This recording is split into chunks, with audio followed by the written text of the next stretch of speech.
Ta-ta-ta-tum. Oh, you dance divinely, Dick. Hold me closer. Bye,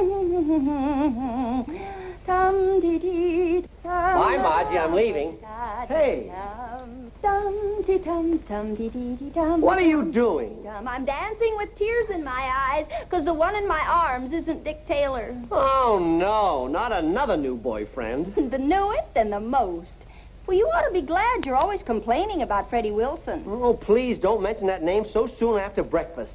Well, I suppose anybody would be an improvement. Tell me, what's this new dreamboat like? Oh, he's tall, athletic, and handsome. Curly eyelashes down to here. 6 feet of the right answers to a maiden's prayer. Oh, sounds interesting. How long have you known him? Oh, I haven't met him yet. But I've seen him several times when the gang went dancing at the little club. That's his regular hangout. So that's why you've been spending your evenings and my money at that nightclub, so that you can flirt with some juvenile delinquent. I was not flirting. Just because I smiled and maybe got off a couple of fast winks is no reason to accuse me of flirting. Now, wait, Dad. I want to talk to you as a friend, not as a father. Now then, remember, you're not my father. As a masculine friend whose mentality I admire and whose advice I treasure, just how do I go about contacting a strange man? Have you tried radar? No, seriously, how can I meet him? I want the masculine point of view. That's very simple. Men have no respect for women who chase after them. No respect and plenty of suspicion. Oh, that's old-fashioned. Nowadays, men are still old-fashioned where the women are concerned. And I'm surprised any daughter of mine is the kind who chase after a nightclub playboy. Dick's not a playboy. He owns his own business. He's a private detective. What? Well, that does it. Margie, there are plenty of nice young men around without you chasing after some unknown private detective. I forbid you to see this man again. But, Dad... No buts. I forbid it. Do you hear? And that is final. Margie home? Unfortunately, she is. She's too old to send to a reform school.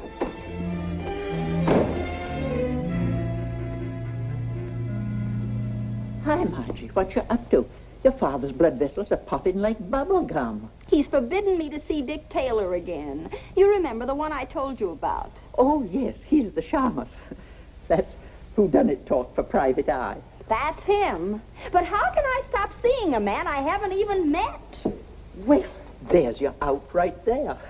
Technically, you've got to meet Dick Taylor before you can break off his acquaintance, so you'll only be doing your father a favor by meeting him. Yes, but how? I can't shadow him until he runs across a mutual friend to introduce us. Dick's the private eye, not me. Margie, this is easy as shooting fish in a barrel. He's a private detective, so why not hire him? Hire him? Sure. I'll disguise myself as an international jewel thief. You tell him I broke in here and cleaned out the joint. Whoa, take it easy. He'd never go for a wild one like that. But the idea's good. I'll hire him, all right, but this is a one-woman job. I want to be in on this caper. I thought it up, didn't I? You did, and bless you, Mrs. Odetts.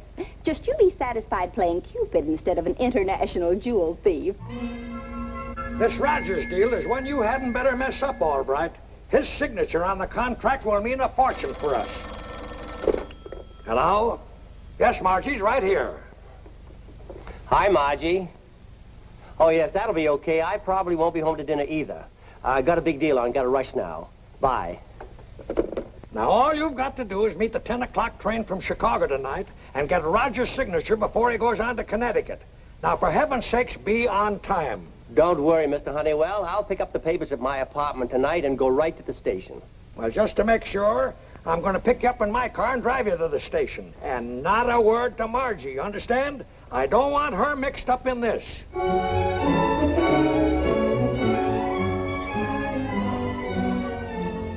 Oh, Gloria, when Mr. Pandit comes, will you show him in right away? And I don't want to see anybody else until I tell you.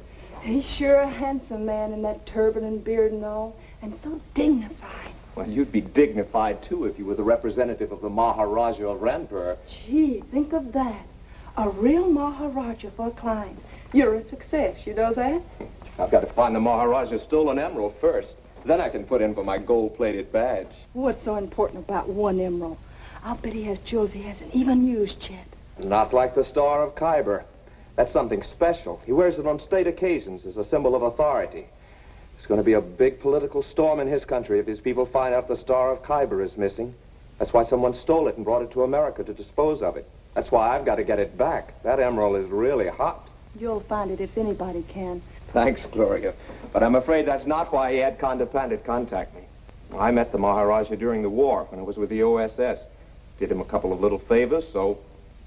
Anyway, I've got the job. Remember, I don't want to see anybody but Mr. Pandit, okay?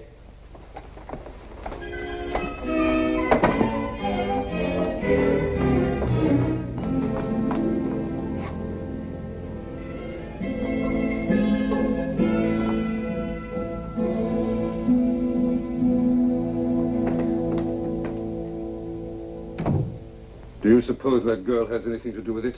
Until we find the Star of Khyber, everyone is a suspect. It must never be returned to our sworn enemy, the Maharaja. Pandit, quick, he must not see us. I'm sorry, but Mr. Taylor will see no one until further notice. But... He said no one, and that means you. Go right in, Mr. Pandit. Mr. Taylor is expecting you. I thought you said he wasn't seeing anyone. How does that turban character rate? Mr. Taylor is working on a case for the Maharaja of Rampur. Any more questions?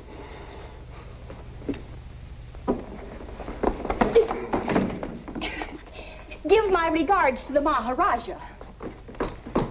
She knows something. She must be the go-between. Come.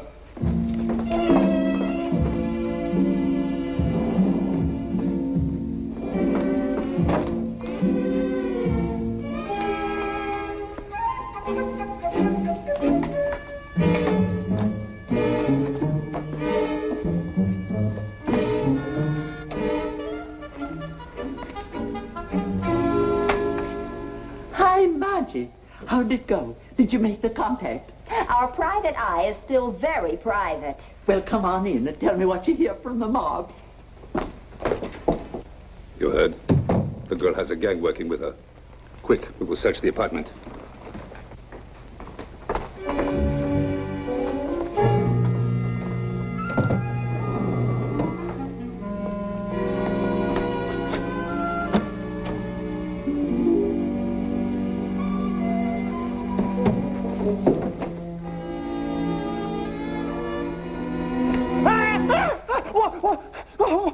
Where is it? Where is what? Who are you?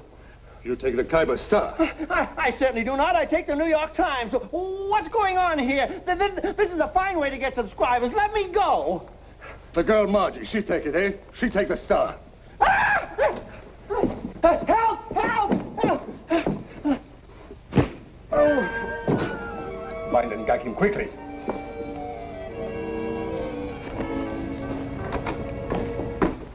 Now, Margie, surely you're not going to give up after just one try. That's not like you. I'm not giving anything up. I didn't even get started yet. That's funny. I thought sure I left that open. Maybe your father's home.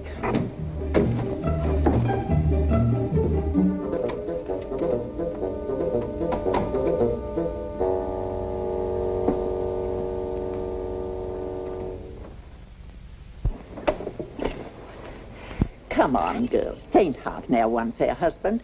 Get on the ball. Well, how can I? The only one who can even talk to the object of my affections is a Hindu character in a turban. Turban? Huh.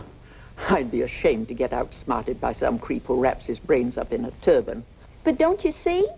Dick is busy on some deal for a Maharaja. Margie, I got a brainstorm. Look, if your Dickie Bird has a yen for Hindus, shake hands with the Maharani of Odetts.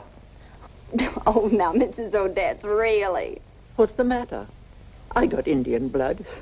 Of course, it's from Oklahoma instead of India. But who's going to give me a blood test? But you'd never get away with it. Oh, no.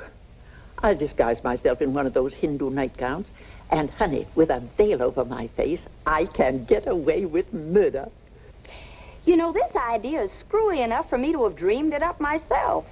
Well, what do you say? As a mutual friend of the Maharaja, I can introduce you to your Dickie Bird. And Dad will be caught with his objections down, huh? Mrs. Odetts, I'll buy it. And I'll also buy you a costume for our little masquerade. Come on.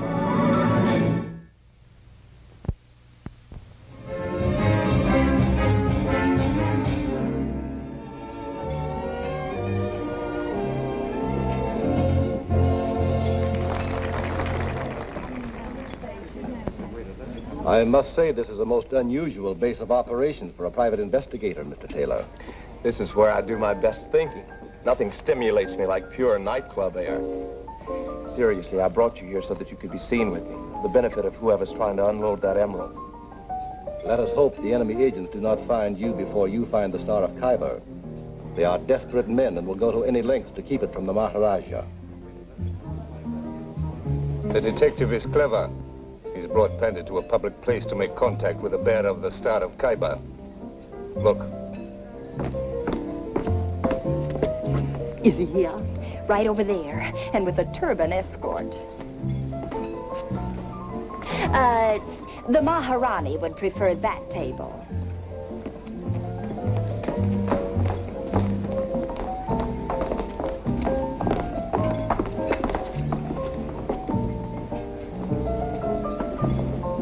Well, a countrywoman of yours, eh, Pandit? Wonder who she is. Pretty girl with her, too. The old one. She must be one of the Maharaja's agents. Now the parts fit. Tonight we shall take possession of the Star of Khyber as it changes hands before our eyes.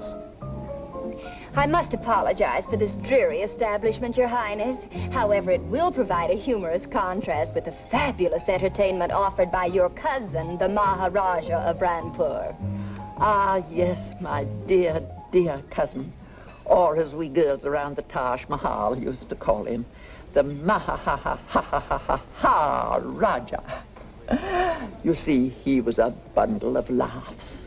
She's a cousin of the Maharaja. The Maharaja has no cousins. He's the only son of an only son. The woman is an imposter, probably an enemy agent. I certainly envy you, being related to such a fascinating man as the Maharaja. Of course, I'm only related by marriage. My first husband was just a plain old Raja. He lost his Maha at an early age. Yes. Now, about the... I wish you could have been at the wedding ceremony when I married the Raja. 4 Indian potentates gave the bride away. It took 4 of them to give you away? 1 to hold the ring, 1 to hold the rice, and 2 to hold the Raja. You're obviously doing this for our benefit. I think it's time we moved in and found out what's up. Why don't you introduce yourself to your countrywoman?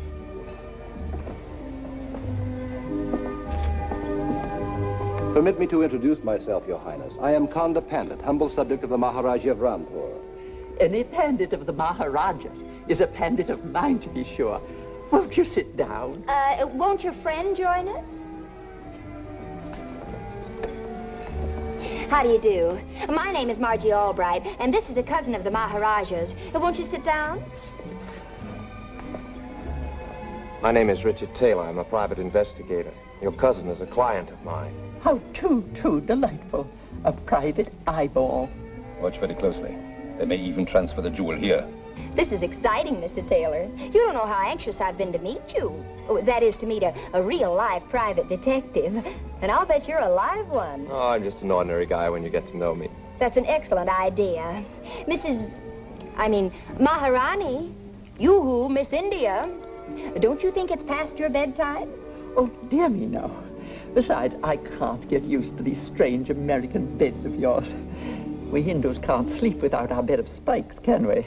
Well, I'll fix you up with some nice broken glass when I get home, dear. Now, don't you worry about me. You run along. But I don't want to go now. I want to be in on the payoff, like you promised.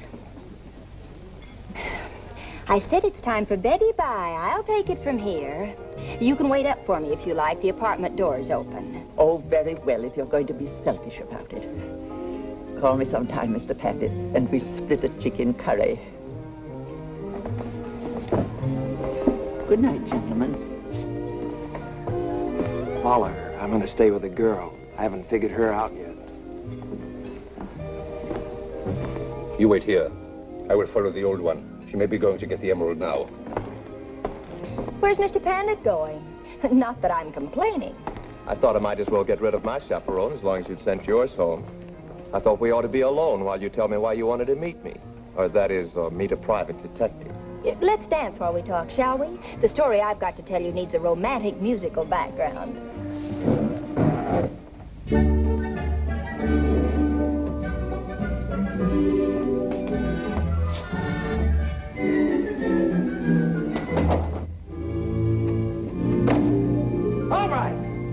All right. Where the devil are you?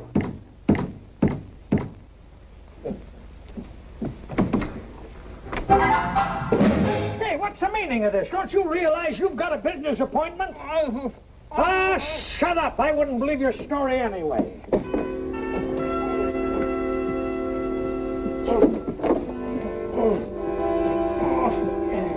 I suppose this is one of Margie's cute ideas. You ought to be ashamed of yourself to let a little thing like Margie tie you up and throw you in a closet. What are you, a man or a worm? Oh, it wasn't Margie. It was a Hindu. Well, that's different, yeah. A what? Two Hindus. They grabbed me from behind. All right, are you crazy? Yeah, don't answer that. It's a waste of time. Do you think I'm going to believe a cock and bull story like that? Honestly, Mr. Honeywell, I swear, when I came home to get the papers, two giant Hindus attacked me. Huge, powerful fellas, that big. Say, if they were midgets, they'd still knock you out in the first round. I tell you, they were savages. They wore turbans with huge knives concealed in them, this big. Stop that. You look like a baggy pants comedian. Now, you listen to me. We're supposed to meet Rogers at the station in exactly 15 minutes. Have you got the contract? Oh, yes, right here in my pocket. Oh, where's my belt? I've got to get a fresh necktie. I'll be right back. Yeah, I'll go down and meet Rogers at the station myself. And while you're dressing, wrap a turban around that hole in your head.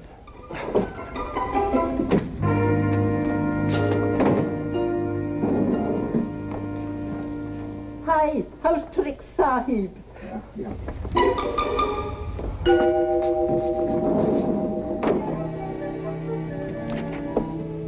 Anybody home?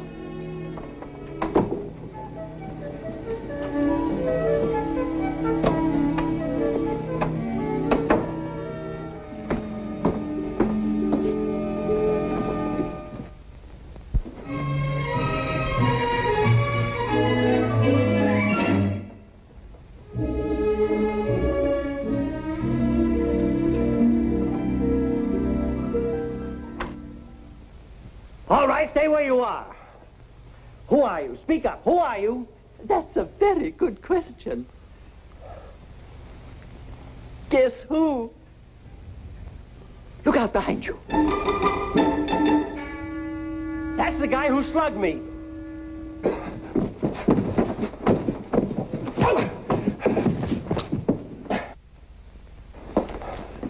Mr. Albright, you slugged the wrong man. Don't tell me who made that cowardly attack on me. What are you doing in that outfit? Where's Margie? I'll bet she's in on this deal, whatever it is, isn't she? I tell you, you belted the wrong man. He's a friend of Margie's private detective. So, you admit that Margie's the reason for all this. I thought so. I'm going to stash this joker in the den and tie him up, and then I'm going to come back and settle with you.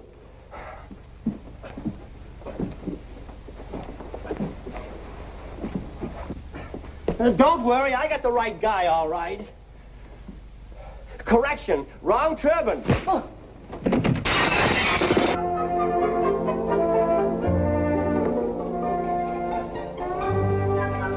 Make one move and your life is over. I started this Hindu paper, but you boys are sure giving it a whale of a good last act.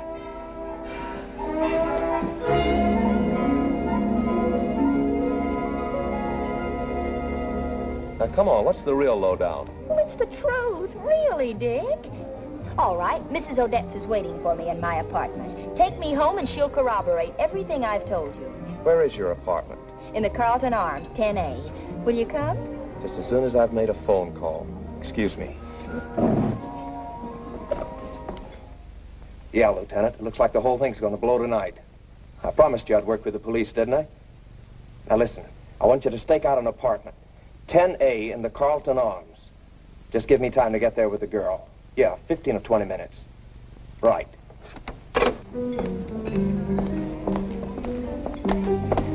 I did not have time to search. A strange man joined the old lady, then Pandit came. We must get the girl while the detective is gone. Come.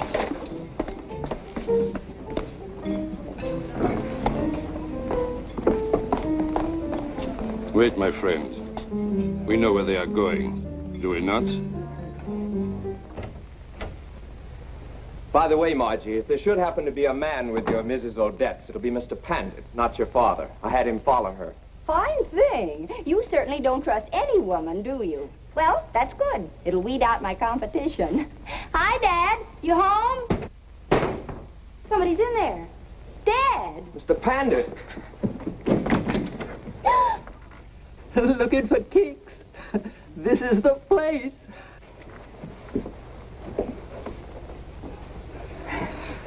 Quick, get some water. There's a carafe in the den. Mr. Pandit!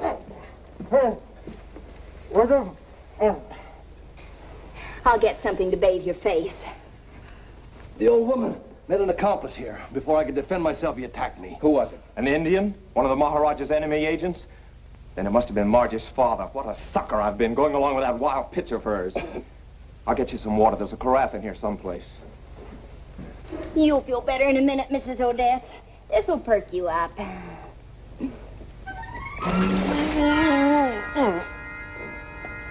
Dad! Oh, Dad! Oh! Yes, her father. He's the key to this whole thing. Well, here's where we wrap it all up. My belt. Where's my belt?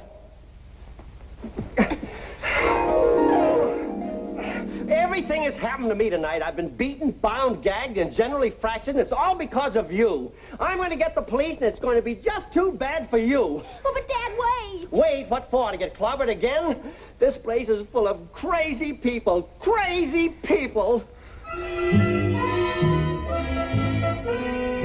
There's your man. He's the one who attacked me. Don't shoot, I can explain everything. Oh, no, you hit Dad! You're darn right I hit him. Now cut out the clowning. What's your angle on the Star of Khyber? I don't know what you're talking about. All I know is I wanted to meet you, and now I'm sorry I ever got such a revolting idea. Never mind the cracks. Just make with the explanations if you've got any. I think no explanations will be necessary. Drop your guns, Detailer. Now, where is the Star of Khyber? Well? Hi. The man on the floor, he's the leader of the gang. Search him. All right, reach for the ceiling, everybody. You too, you're all under arrest. Dick, you've been reading too many detective stories. We haven't done anything. We're not suspicious characters. Oh, no? Well, what do you call that? Put down that rubber hose, boys. I'll confess. I was a Hindu for the FBI. Boiled as a mackerel. Oh, please, you can't arrest me. I'm a respectable businessman. I'll be ruined. Oh, and it's all your fault. Why do you do these things to me? And don't ask me what things, because I don't know myself. So you're going to plead insanity, huh? But he's telling the truth. He is a respectable businessman. He's the vice president of Honeywell and Todd. Yes, and you can ask Mr. Honeywell. He'll be here any minute now, and he'll straighten everything out. He'll vouch for me. You just mention my name to Mr. Honeywell and see what he says about me. All right, Dickie boy, I'll take over now. Call one of the gang myself. I conked him when he's trying to crash the party. Oh, Mr. Honeywell.